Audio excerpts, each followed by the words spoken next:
What is up guys? Jason Ocampo nga pala uli, nagbabalik for another toy review. So, ngayon kakabitaw lang namin nung last port sa Jacksonville, Florida. So, ngayon, palapit kami sa Charleston, last port.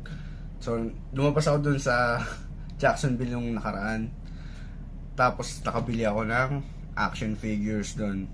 Medyo ano pa rin, walang stock masyado sa napunta ako sa Ross, Target.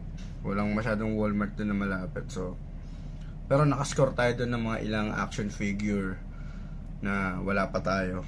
So, isa sa mga i-unbox natin ngayon ay yung nabili ko na Main Event Showdown 2-pack.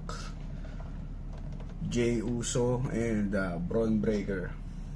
So, main reason kung ba't ko siya binili is dahil dito sa sa World Heavyweight title belt yung bago. Although, yan na, siya yung dull version compared dun sa mga kasama sa Elite.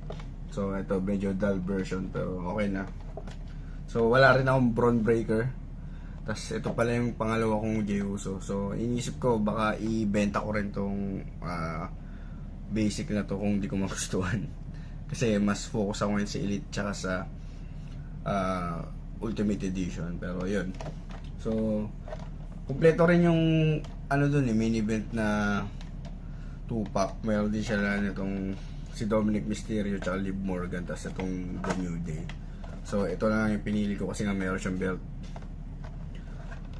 So, ayan. Ngayon ko na rin ulit makikilatis, no?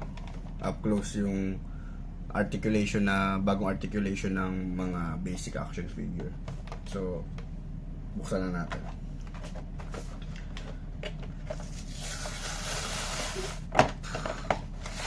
Sorry.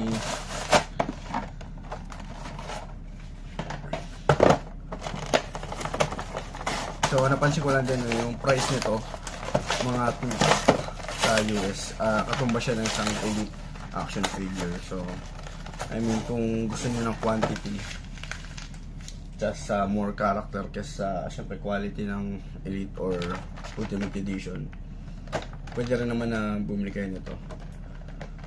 Ang kagandahan minsan sa mga basic na action figure, mas maganda yung head scan kumpara dun sa minsan sa nilalagay sa Elite na action figure. May mga times na mas maganda yung head scan. Parang dun ginagawang dun ginagawang prototype, parang for trial. Tapos next Elite nung anong character na yun yung gagamitin na head scan. May mga ganong instance. So ayan, una nating titignan itong belt. Nice one. Angas. Yeah. So meron siyang side plates ni Jey Uso. Pwede naman sigurong burahin to, or pwede tabunan ng gold na acrylic. Pero maganda na siya eh. Pwede namang as is na.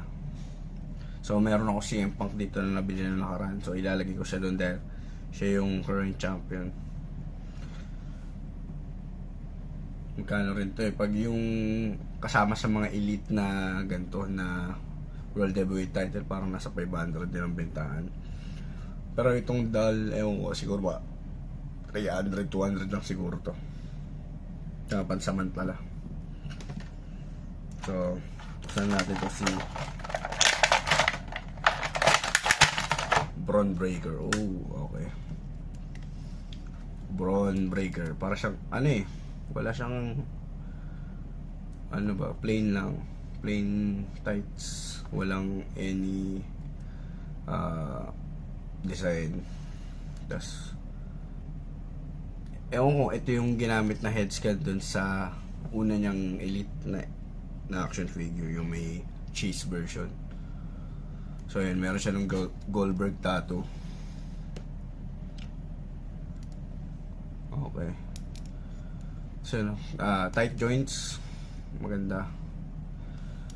So yung kaibahan niya, dati yung sa Elite, kung ano yung kamay ng Elite, braso ng Elite, ganun yung sa basic. Pero ngayon, ginawa nila, ito na yung umiikot. So, meron dito, wala na siya yung articulation dito sa parang may ball joint na may ikot mo yung shoulder. So, ito na lang siya. Yung sa shoulder, dito na mismo sa shoulder blades. Banda. Tapos, ito na yung articulation yung umiikot dito sa bandang siko. Ito pala, may design pala yung paa niya. Ano ba to? Breaker dog. Breaker dog. Kasi yeah, tight joints. So, ito naman yung bagong ano rin nila. Imbis na pag ganun lang yung dati sa basic, ngayon parang naiikot na rin. And parang ball jointed na yung sa legs. Okay. Alam ko nagkaroon ako ng ganito una, Finn Balor pero wala pa siya nitong leg articulation na ganito. So I think mas okay tong ganitong basic. Pero sana ni-retain nila yung shoulder.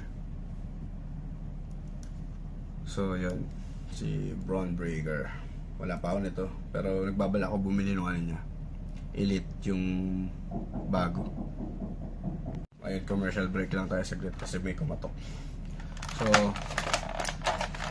kunin natin ngayon yung si Jey Uso. Pwedeng pang ano tayo, promo action figure. Wait, patigas to. Okay.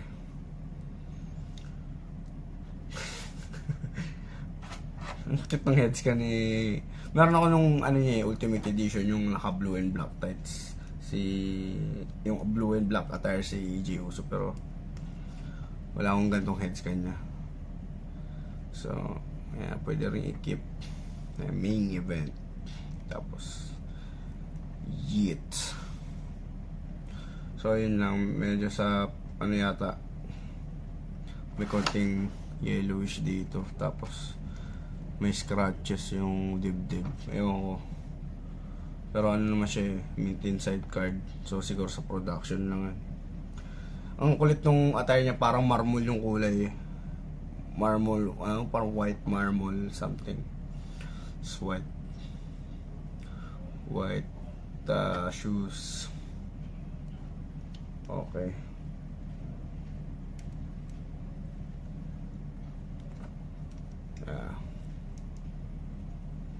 Siguro ibebenta ko to. Ayaw ko, depende.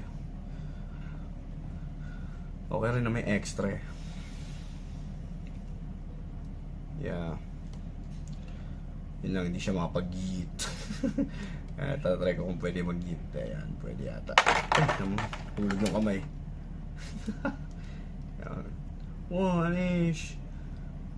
Day 1-ish. Yeet. So yeah. Pang ano to, promo battle.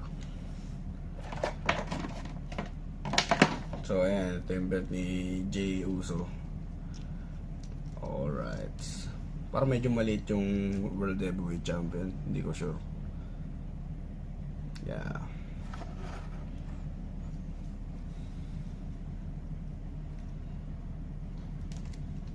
Wala kasi, nung ano kasi, nandun kami sa Target, walang masyadong mga bago. Meron doon mga legends, sila Bret Hart, Bobby Heenan, Kurt Hennig, pero kasi hindi sila yung priority ko ngayon na kunin. Tapos meron doon din Rey Mysterio na yung Halloween Havoc ba yun, yung against Eddie Guerrero na Ultimate Edition, tsaka yung si Uncle Howdy. So hindi ko rin siya priority as of now. Although sana kumuha ako kahit isa, medyo nanginayang nga rin ako. So medyo tight na yung budget, medyo napagastos kasi ako pa kasi 3 out of 4 ports lumabas ako sa US. So ayun, medyo magastos talaga. Although yun, ang nga pala, pakita ko lang, pero hindi ko pa i-unbox. Pakita ko yung ibang nabili ko sa Target. So ito, one half of the Guerrillas of Destiny Bloodline 2.0 whatsoever. So wala si Tama Tonga, so si Tongaloa na lang. So ano to, cross out na rin sa checklist ko sa Bullet Club. So yun, ganap tayo ng ano. Ito na yun na nga lang kulang. Nagulat ako, para mas na makukumpleto ko pa kagad yung Bloodline 2.0 kaysa sa original Bloodline kasi meron na ako nito. Kasi ito, parang solo si Kowa at saka ano na lang si Tama Tonga, diba? So yan, i-unbox natin to siguro sa sunod na video. Tapos ito, nung nasa Ross ako, naghahanap ako ng action figure. May nakita ko doon AEW na ano, na babae. Ewan ko, ano, Black American, hindi ko kilala. So, parang nasa $2, $3 lang siya. So, hindi ko naman kinuha, hindi ko kilala eh. Tapos napansin ko pala sa Target, wala nang ano doon eh, wala nang section ng AEW action figures. Hindi ko alam kung bakit, sayang.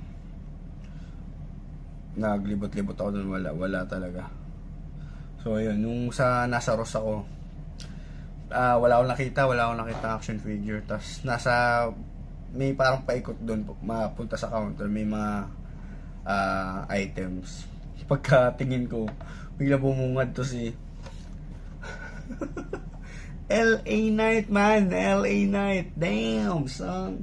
Sa nakakatuwa nun, from $27 comparable price, naging ano na lang siya, boy, $10.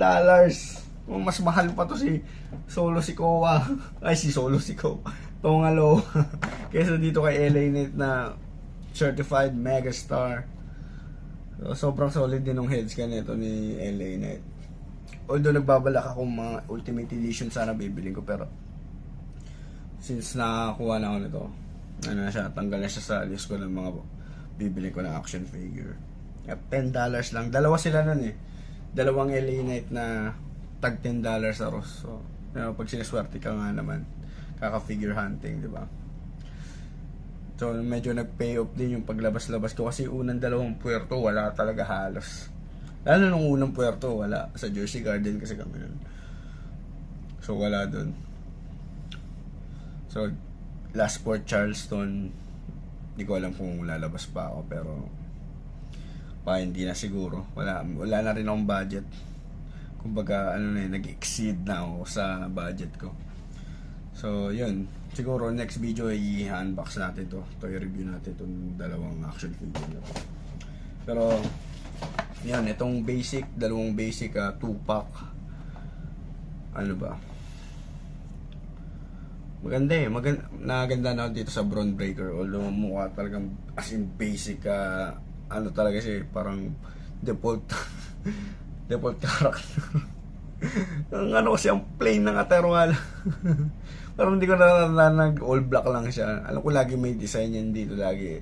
Kung hindi dito sa likod. Ito naman si Main Event Uso, parang pang entrance to eh. Wala bang salamin to? Parang wala salamin. Si 1-inch, day 1-inch, yun nga, may mga panit yung dito kay Jey Uso. May mga scratches, di ko alam kung bakit. So, ewan ko kung, siguro ikikip ko na lang to. Pang ano rin. Kumbaga, pang laro. Oo. Ano natin to? Promo figure. Jey Uso. May main event.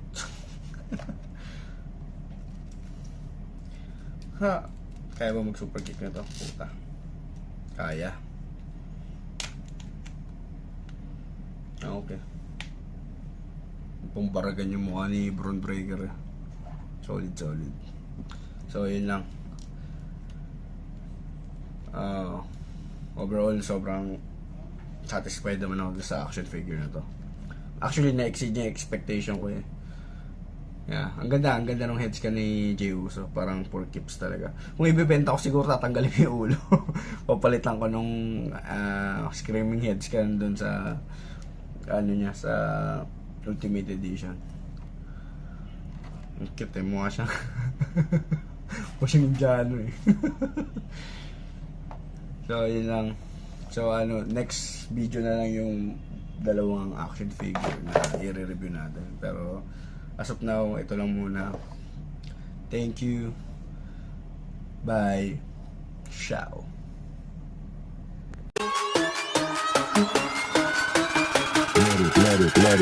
Let it bang.